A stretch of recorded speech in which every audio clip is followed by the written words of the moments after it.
Un accident, c'est vite arrivé et ça peut occasionner de gros frais. Voilà pourquoi les conducteurs sont obligés de s'assurer en responsabilité civile. Seulement voilà, certains en font l'économie, mais c'est une économie qui est un très mauvais pari sur l'avenir. L'assurance RC Auto, obligatoire d'ailleurs, couvre tous les dégâts que vous pouvez causer comme conducteur avec votre véhicule à des tiers, donc à autrui, y compris piétons, cyclistes et même les passagers dans votre véhicule sont considérés comme des tiers et seront donc indemnisés par la RC Auto. Celui qui roule sans assurance prend des grands risques, puisque le jour où il provoque un accident, il y aura pas seulement les sanctions par le tribunal, donc des amendes importantes et une condamnation, mais également des conséquences financières, puisqu'on ne peut pas oublier que le fonds commun de garantie qui interviendra à la place de l'assurance absente et qui indemnisera toutes les victimes a un droit de recours. Cela veut dire que ce fonds qui intervient dans l'absence d'un assureur va présenter l'intégralité de la facture, donc de tous les frais causés à la personne qui a causé l'accident. La carte verte, c'est la preuve d'assurance et c'est un document obligatoire qu'il faut toujours avoir à bord dans le véhicule et qu'il faut parfois d'ailleurs présenter à la police lors d'un contrôle. Elle sera aussi fort utile le jour où vous avez un accident, puisque les données de votre compagnie sont marquées dessus.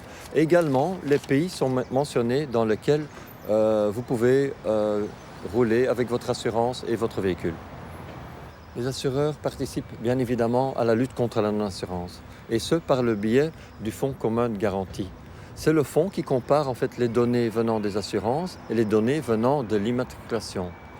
Alors, s'il y a un défaut d'assurance qui est constaté, la personne concernée est invitée à présenter la preuve de cette assurance.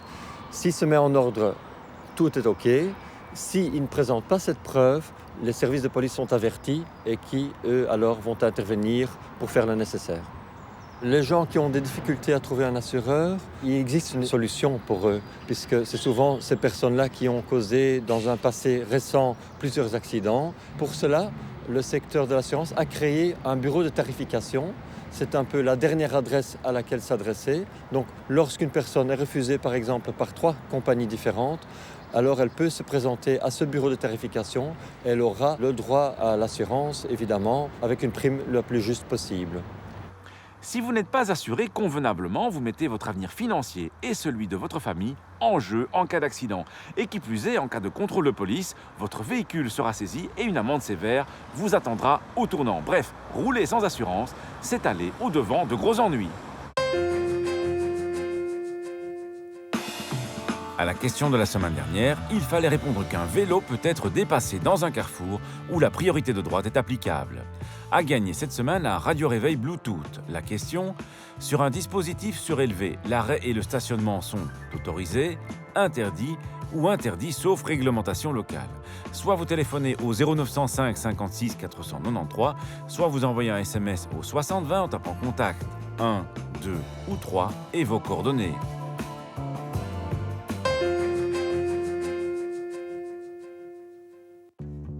Pour entamer un dépassement, il faut annoncer au préalable sa manœuvre à l'aide des clignotants. Cette annonce est obligatoire également pour le dépassement d'un 2 roues, qu'il s'agisse d'un cycliste, d'un cyclomotoriste ou d'un motocycliste. Si vous négligez d'annoncer votre manœuvre, les conducteurs qui vous suivent risquent de ne pas voir à temps qu'un 2 roues se trouve sur leur route et de devoir dès lors freiner ou tenter d'éviter celui-ci en urgence, ce qui est bien entendu dangereux.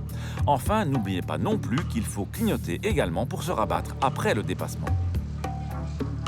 À la semaine prochaine et d'ici là, bonne route!